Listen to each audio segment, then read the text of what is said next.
आज हम लोग 9th क्लास के लेक्चर नंबर 16 की डिस्कशन करेंगे। जैसे कि आप लोग जानते हैं हमने लास्ट टाइम स्टडी किया था एल्गोरिथम को। आज हम बात करेंगे एल्गोरिथम की डिफरेंट एग्जांपल्स की।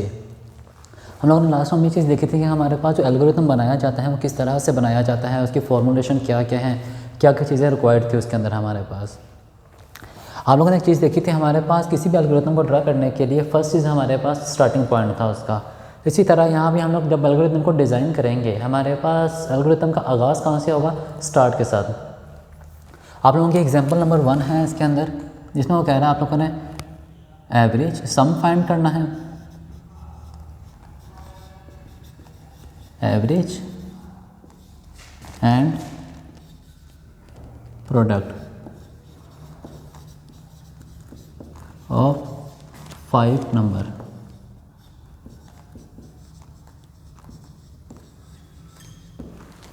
हमने 5 नंबर का सम, प्रोडक्ट एंड एवरेज ये 3 चीज़ें फाइंड करनी है। वो किस तरह से करेंगे, फर्स्ट स्टेप हमारे पास क्या है, उसी तरह से स्टार्ट है।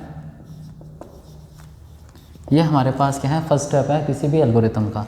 वहाँ से हमारा एल्गोरिथम स्टार्ट होता है। सेकंड हमारे पास क्या है, हमने क्या करना है, सम, प्रोडक्ट और एवरेज फाइंड करनी है 5 नंबर। जो 5 नंबर है वो हमने इनपुट लेने हैं यूज़र से।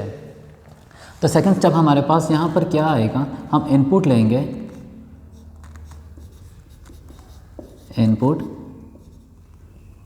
अब इनपुट किस तरह रहेंगे, N0, N1, N2, N3, N4। हमारे पास नंबर का स्टार्ट कहाँ से हो रहा है, 0 से, इसलिए हम लोग कहाँ तक गए हैं, 4 तक। अगर नंबर का स्टार्ट 1 से होता तो हम लोगों ने जाना था ये 5 तक। ठीक है। अब थर्ड स्टेप हमारे पास क्या है, अब आप लोगों ने करना क्या है, पहले सम फाइंड करेंगे हम लोग। तो हम लोग करते हैं क्या है, सेट सम टू, हमने सेट कर दिया सम को किस चीज़ के ऊपर, N0 plus N1 plus N2 plus N3 N plus N4। मतलब वो इन सबको सम करके किस में स्टोर करवा देगा, उसको सम के अंदर। इन सब का एडिशन इस सम में स्टोर हो जाएगा। हमारा फोर्थ स्टेप क्या होगा, हम लोग सेट करेंगे, सेट प्रोडक्ट टू, मल्टीप्लाई करेंगे, यानी कि हमारे पास ये स्टेप प्रोडक्ट फाइंड करना है, to N0 multiply N1 multiply N2 multiply N3 multiply N4। इन सबको मल्टीप्लाई करके आंसर किस में स्टोर करवा देंगे, प्रोडक्ट के अंदर। हमारा फिफ्थ स्टेप क्या होगा, हमने एवरेज फाइंड करनी है 5 नंबर की। तो हमारे पास set average to N0 plus N1 plus N2 plus N3 plus N4। इन सबको ऐड करेंगे और इसको डिवाइड करेंगे 5 के ऊपर, टोटल नंबर्स के ऊपर। हमारे पास एवरेज का फार्मूला क्या होता है, जितने भी नंबर्स हैं उनको ऐड करें और टोटल नंबर्स पे डिवाइड कर दें। हमारे पास कितने नंबर थे, 1 2 3 4 5। हमने डिवाइड किया उसको 5 के ऊपर, तो हमारे पास क्या आ जाएगी, एवरेज। इसका सिक्स्थ स्टेप हमारे पास क्या होगा, अब हम लोगों ने सम भी फाइंड कर लिया, प्रोडक्ट भी फाइंड कर ली और उसकी एवरेज भी, हम लोगों ने तीनों चीज़ें फाइंड कर ली। अब हम लोगों ने स्क्रीन के ऊपर आंसर डिस्प्ले करना है, तो हम लोग आउटपुट दे देंगे, आउटपुट किस चीज़ को, सम को, जो कि हम लोगों ने ये फाइंड की थी, कोमा प्रोडक्ट जो कि हम लोगों ने ये फाइंड किया, एंड कोमा एवरेज, इस एवरेज को हम इन सब चीज़ों को स्क्रीन के ऊपर आउटपुट के तौर पर दे देंगे। एंड आप लोगों का 7th स्टेप और लास्ट स्टेप हमारे पास क्या था, स्टार्टिंग था और उसका एंडिंग लाजमी था। तो हमारे पास लास्ट स्टेप क्या होता है, एल्गोरिथम का एंड। यहाँ हमारे पास एल्गोरिथम हमारा ख़त्म हो जाएगा।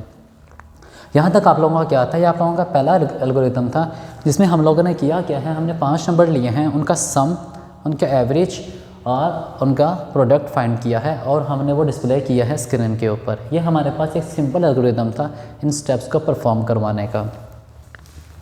इसके बाद आप लोगों का एल्गोरिथम है, उसमें वो कह रहा है आप लोगों ने करना क्या है, अपने एक्सेलरेशन फाइंड करना है किसी मूविंग ऑब्जेक्ट का।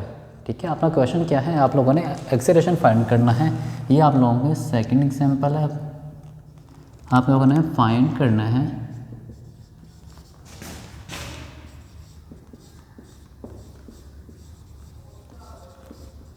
एक्सेलरेशन। आपने फाइंड क्या करना है, एक्सेलरेशन। ये आप लोगों की सेकंड एग्जांपल है, आप लोग एक्सेलरेशन फाइंड करेंगे। अब एक्सेलरेशन फाइंड करने से पहले आप लोगों को ये चीज़ पता होनी चाहिए कि हमारे पास एक्सेलरेशन का फार्मूला क्या होता है। हमारे पास एक्सेलरेशन का फार्मूला क्या होता है, acceleration is equal to force over mass. हमारे पास दो चीज़ें होती हैं, एक हमारे पास फोर्स होती है, सेकंड हमारे पास मास। अगर फोर्स को मास के ऊपर किसी फोर्स जितनी जोर लगाया जा रहा है ओवर मास ऑब्जेक्ट के ऊपर डिवाइड किया जाए तो हमारे पास क्या निकलता है, एक्सेलरेशन। ये हमारे पास फार्मूला है। अब हम लोगों ने ये चीज़ तो फाइंड करनी है, ठीक है, लेकिन हम लोगों को इस चीज़ का पता होना चाहिए और इस चीज़ का पता होना चाहिए। यहाँ हम लोगों को दो चीज़ें चाहिए, हमें एक फोर्स भी चाहिए और दूसरी चीज़ हमें मास चाहिए। तो हम लोग ये दो चीज़ें किससे लेंगे, यूज़र से। हम यूज़र से कहेंगे वो हमें फोर्स एंड मास एंटर करें। उसी तरह फर्स्ट स्टेप हमारे पास क्या होगा, start.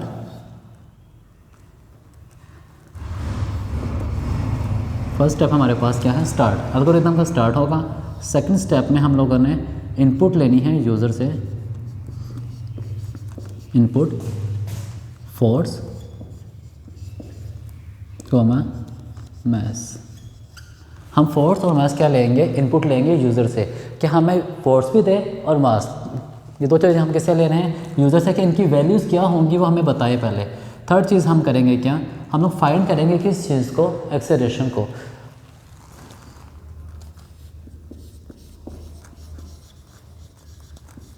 Acceleration is equal force over mass. हमको फोर्स को मास पर डिवाइड करेंगे, हमारे पास आंसर क्या आ जाएगा, एक्सेलरेशन। हमारे पास एक्सेलरेशन फाइंड कर लिया जाएगा और फोर्थ स्टेप के ऊपर हम लोग जस्ट स्क्रीन के ऊपर आउटपुट दे देंगे किस चीज़ को, इस एक्सेलरेशन को।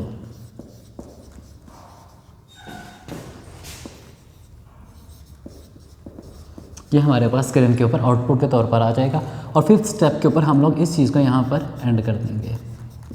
तीसरा आप लोग नोट करें, हमारे पास स्टार्टिंग सिंबल लाजमी है, स्टार्टिंग सिंबल लाजमी और एंडिंग सिंबल लाजमी है। बाकी हमारे पास नीचे वही काम किया जा रहा है जो हमने फॉर्मुलेशन में पढ़ा था, किस तरह फ्लो चार्ट, किस तरह एल्गोरिथम हमारे पास लिखा जाता है। जो स्टेप्स हैं हमारे पास इस एल्गोरिथम को लिखने के, हम उसी पे अमल कर रहे हैं। हमने स्टार्ट कर रहे हैं, इनपुट ले रहे हैं, ठीक है। या हमारे पास सेट इस्तेमाल नहीं किया गया तो हमने सेट को यूज़ नहीं किया, हमने एक्सेलरेशन फाइंड नहीं किया, या आपके फार्मूला लगा है या प्रोसेसिंग की गई, जिस तरह फ्लो चार्ट में प्रोसेसिंग की जा रही थी। देन हम लोगों ने क्या किया है, आउटपुट डिस्प्ले किया स्क्रीन के ऊपर और हमारा फ्लो चार्ट एल्गोरिथम ख़त्म हो गया। यहाँ पे हमारे पास इसी तरह से था, हमने स्टार्ट किया, इनपुट ली 5 नंबर्स को, हमने फिर सेट किया। यहाँ हमारे पास सेट यूज़ किया गया, हमने सेट किया सम को, 5 नंबर को सम करके वो इसमें स्टोर करवा दिया। सेट इसी काम के लिए इस्तेमाल किया जाता था, वैल्यूज़ को स्टोर करने के लिए जो अपडेट होती रहती थी। इसने हमारे इसमें स्टोर करवा दी। यहाँ पे सेट किया हमने प्रोडक्ट को, जिसमें टोटल वैल्यूज़ इसमें स्टोर हो जाएंगी। यहाँ पर हमारे पास ये टोटल वैल्यूज़ जो थी वो जाकर इस प्रोडक्ट में स्टोर हो जाएंगी। यहाँ हम लोगों ने सेट किया एवरेज को, इन सब का एवरेज फाइंड करके इसमें स्टोर करवा दिया जाएगा। और हमने आउटपुट दे दी स्क्रीन के ऊपर, क्या चीज़, सम, प्रोडक्ट एंड एवरेज। ये 3 चीज़ें हमने स्क्रीन के ऊपर आउटपुट डिस्प्ले कर दी। ये हमारे पास आपके फर्स्ट 2 एल्गोरिथम्स थे। इसके बाद आप लोगों का एल्गोरिथम नंबर 5 है, जो कि वो कह रहा है आप लोगों ने यूज़र से 5 नंबर लेने हैं और फाइंड करना है उनमें से लार्जेस्ट नंबर कौन सा है। आपने यूज़र से 5 नंबर लेने हैं और क्या फाइंड करना है उनमें से लार्जेस्ट नंबर कौन सा है। यह आप लोगों का नेक्स्ट एल्गोरिथम है।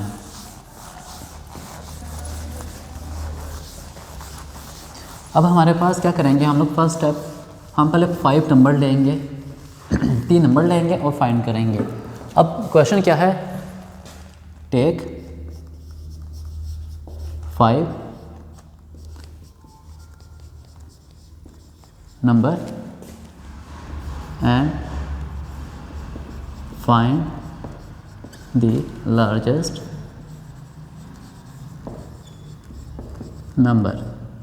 ये आपका क्वेश्चन है।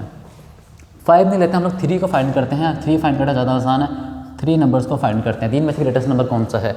हम 3 नंबर लेते हैं, फाइंड करते हैं उनमें से लार्जेस्ट नंबर कौन सा है। फर्स्ट स्टेप हमारे पास क्या था, उसी तरह से फर्स्ट स्टेप स्टार्टिंग है। फर्स्ट स्टेप हमारे पास स्टार्ट है, अब किस एल्गोरिथम का स्टार्टिंग पॉइंट। सेकंड स्टेप हमारे पास क्या आएगा, अब हम लोगों ने 3 नंबर्स लेने हैं तो हमारे पास इनपुट आप कैपिटल में लिख लें चाहे स्मॉल में लिख लें, वो आप लोगों की अपनी मर्ज़ी है। मैं कैपिटल में लिखता हूँ इनपुट। हम 3 नंबर लेने हैं, लेट्स से मेरे पास N1, N2, N3। मैंने ये 3 नंबर लिए। जिस तरह प्रीवियस एग्जांपल में मैंने आप लोगों से 2 नंबर लिए थे, 5 नंबर लिए थे, मैंने N0 से शुरू किया था। इसमें रिस्ट्रिक्शन नहीं होती कि आपने शुरू कहाँ से करना है।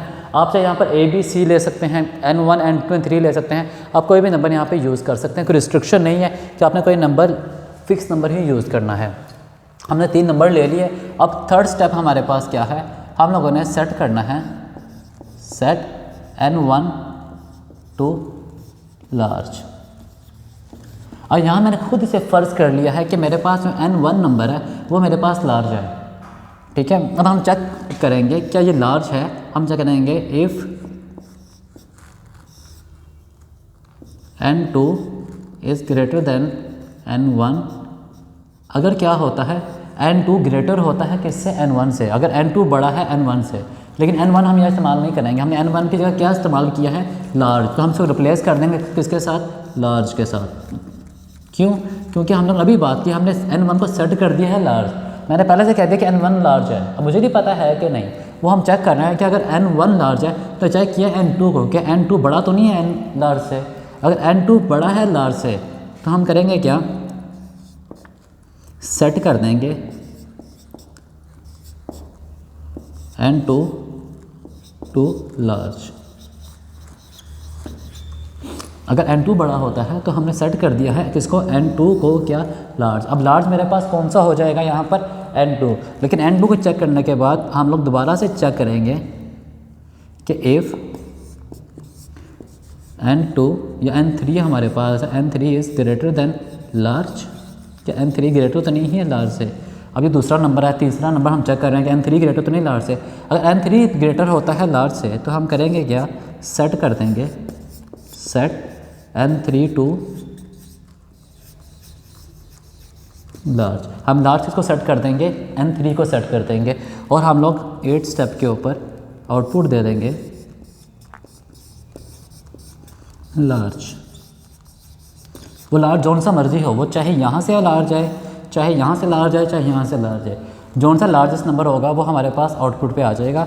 और आप लोगों का 9th स्टेप हमारे पास क्या होगा, एंड।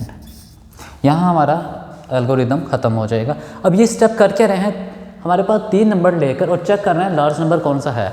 मुझे नहीं पता लार्ज कौन सा है, मैंने पहले से एज्यूम किया है कि मेरे पास जो N1 है वो लार्ज नंबर है। अब मैंने वो चेक किया कि क्या N1 जो मैंने लार्ज सेट कर दिया गया है, क्या वो N2 से बड़ा तो नहीं है। अगर N2 बड़ा आ जाता है मेरे पास N1 से तो मैं सेट कर दूंगा N2 को लार्ज। फिर मैं चेक करूँगा कि लार्ज मेरे पास इस वक्त N2 है, यहाँ पर लार्ज मेरे पास कौन सा है, N2। तो मैंने चेक किया कि N3 बड़ा तो नहीं है लार्ज से। लार्ज चेक किया, N3 अगर बड़ा होता है वो सेट कर देगा लार्ज किसको, N3 को। और इन तीनों में से जौन सा नंबर लार्ज होगा वो आउटपुट में हमारे पास लार्ज आ जाएगा। वो चाहे ये नंबर आए, चाहे हमारे पास फर्स्ट वाला आए, चाहे सेकंड वाला आए, चाहे थर्ड वाला आए, हमें कोई फ़र्क नहीं पड़ता, लेकिन तीनों में से नंबर कोई एक ही होगा। ये हमारे पास एल्गोरिथम था 3 नंबरों में से लार्ज नंबर को फाइंड करने का। इस तरह से हम लोग 3 नंबरों में से ग्रेटेस्ट नंबर फाइंड कर सकते हैं, या लार्ज भी आ सकता है, ग्रेटेस्ट भी आ सकता है, दोनों वर्ड यूज़ किए जा सकते हैं। ठीक है, ये आपकी एग्जाम्पल नंबर कौन सी थी, 5 थी। इसके बाद आप लोगों की एग्जाम्पल नंबर 9 है, जहाँ वो बात कर रहा है कि आप लोगों ने यूज़ प्लेन इंटरेस्ट फाइंड करना है। ठीक है, हमें क्या फाइंड करना है, प्लेन इंटरेस्ट फाइंड करना है। ये आपकी एग्जाम्पल नंबर 7 है और ये आपकी एग्जाम्पल नंबर 5 थी।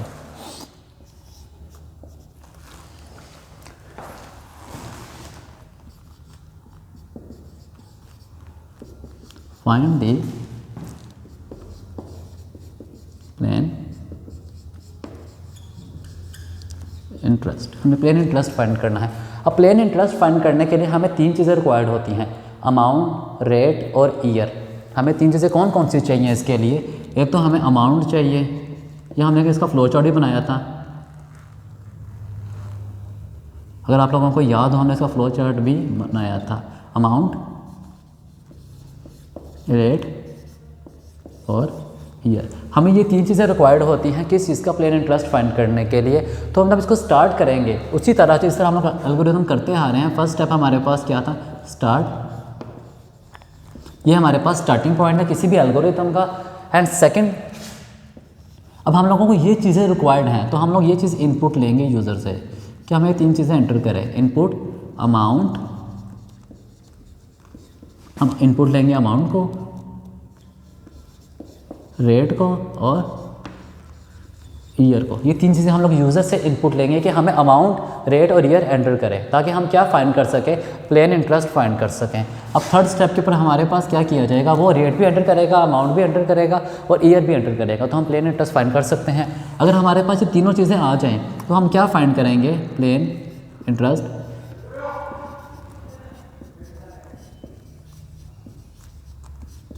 हमारे पास क्या आ जाएगा, प्लेन इंटरेस्ट इज इक्वल किस चीज़ के, अमाउंट। जो हमारे पास अमाउंट थी उसको हम मल्टीप्लाई करेंगे रेट के साथ। अब रेट फाइंड करना है, रेट हमारे पास पॉइंट्स में होता है, हमारे पास परसेंटेज के अंदर होता है, उसको डिवाइड कर देंगे 100 के साथ, ताकि वो हमारे पास पॉइंट्स की शक्ल में ना आए, हमारे पास परसेंटेज की शक्ल में ना आए। और जो आंसर आएगा उसको मल्टीप्लाई कर देंगे ईयर के साथ। ये हमारे पास फार्मूला है किस चीज़ का, प्लेन इंटरेस्ट फाइंड करने का। इस तरह हमारे पास क्या आ जाएगा, प्लेन इंटरेस्ट। एंड देन हमारे पास इस पूरी चीज़ को कैलकुलेट करने के बाद किस में स्टोर करवा दिया जाएगा, इसके अंदर स्टोर करवा दिया जाएगा। और हम लोग ये चीज़ स्क्रीन के ऊपर आउटपुट के तौर पर डिस्प्ले कर देंगे। क्या, या प्रिंट लिख सकते हैं या आउटपुट, दोनों लफ्ज़ इस्तेमाल किए जाते हैं। तो हम आउटपुट यूज़ कर रहे हैं तो आउटपुट ही यूज़ करते हैं, आउटपुट प्लेन इंटरेस्ट। हम आउटपुट दे देंगे किस चीज़ को, प्लेन इंटरेस्ट को। एंड देन हमारे पास जो हमारा एल्गोरिथम है 5 स्टेप्स के ऊपर वो एंड हो जाएगा। ये हमारे पास आपका एल्गोरिथम नंबर 7 था, जिसमें हम लोगों ने किया क्या है, किसी ऑब्जेक्ट का किसी चीज़ का प्लेन इंटरेस्ट फाइंड किया है हम लोगों ने। यहाँ हम लोगों ने एल्गोरिथम नंबर 5 में क्या काम किया था, हम लोगों ने यहाँ पर 3 नंबर लिए हैं यूज़र से और उन 3 नंबरों में से बड़ा नंबर फाइंड किया है। तीनों में से लार्जेस्ट नंबर कौन सा है, ये आप लोगों के टोटल हमने 4 एल्गोरिथम को कवर किया है। फर्स्ट हम लोगों ने बात की थी यूज़र से 5 नंबर लेने हैं, उन नंबर्स को ऐड करना है, उनका सम प्रोडक्ट निकालना है और उसकी एवरेज फाइंड करनी है। हमने उसका एल्गोरिथम बनाया। फिर हम लोगों ने बात की किस चीज़ की, हमने एक्सेलरेशन फाइंड करना था, उसके लिए हमें फोर्स और मास रिक्वायर्ड थे। हमने यूज़र से फोर्स और मास लिए, हम लोगों ने क्या फाइंड किया, एक्सेलरेशन फाइंड किया। फिर हम लोगों ने बात की, हम लोगों ने 3 नंबरों में से बड़ा नंबर फाइंड करना था। हमने वो फाइंड किया किस तरह, 3 नंबरों में से बड़ा नंबर फाइंड किया जाता है, उसने सेट करके एक नंबर को सेट कर दिया लार्ज, देन उस लार्ज नंबर को कंपेयर किया दूसरे नंबर के साथ, अगर वो बड़ा निकल आता है उसको सेट कर देंगे लार्ज, फिर उस दूसरे नंबर को कंपेयर करेंगे तीसरे के साथ, क्या वो लार्ज तो नहीं है, अगर वो लार्ज होता है उसको सेट कर देंगे लार्ज और आउटपुट दे देंगे हम लोग लार्ज को। फिर हम लोगों ने बात की प्लेन इंटरेस्ट, हमने प्लेन इंटरेस्ट किया, फाइंड किया। उसमें हम लोगों ने क्या किया, ये आपका फार्मूला था जिसमें हम लोग अमाउंट, रेट और ईयर, ये 3 चीज़ें हमें रिक्वायर्ड होती हैं क्या फाइंड करने के लिए, प्लेन इंटरेस्ट फाइंड करने के लिए। अगर हमें ये 3 चीज़ें मिल जाए हम लोग आसानी से क्या फाइंड कर सकते हैं, प्लेन इंटरेस्ट फाइंड कर सकते हैं। ठीक है, ये आप लोगों के सिंपल एल्गोरिथम थे, इतना ज़्यादा मुश्किल नहीं है, बहुत ज़्यादा डिफ़िकल्ट नहीं है। यहाँ हम सिंपल से काम कर रहे हैं, जो हम लोगों ने फॉर्मूलेशन पढ़ी थी हम उन फॉर्मूलेशन के ऊपर ही अमल किया जा रहा है, कोई डिफरेंट काम नहीं किए जा रहे। फॉर्मूलेशन में जिस तरीके से हमें फॉर्मूलेशन गिवन थी उस फॉर्मूलेशन के ऊपर ही हम अमल करते हुए एल्गोरिथम को डिज़ाइन कर रहे हैं। ठीक है, इसलिए हमारे पास अगर हमें फॉर्मूलेशन समझ आ जाती है इसी तरह, अगर हमें फॉर्मूलेशन का अंडरस्टैंडिंग है कि फॉर्मूलेशन किस तरह से होनी, किस तरह बनाना है एल्गोरिथम को, तो हमारे लिए एल्गोरिथम को बनाना कोई मुश्किल काम नहीं है। लेकिन बनाने से पहले लाजमी क्या है कि आपको पहले फॉर्मूलेशन आनी चाहिए, वो आती होगी तो आप इसको ईजिली ड्रा कर सकते हैं, ईजिली बना सकते हैं अपने एल्गोरिथम्स को। ये हमारा लेक्चर नंबर 16 था। बाकी आप लोगों के लेक्चर नंबर 17 के साथ हम लोग नेक्स्ट लेक्चर में मिलेंगे। तब तक के लिए इजाज़त दीजिए। अल्लाह हाफिज़।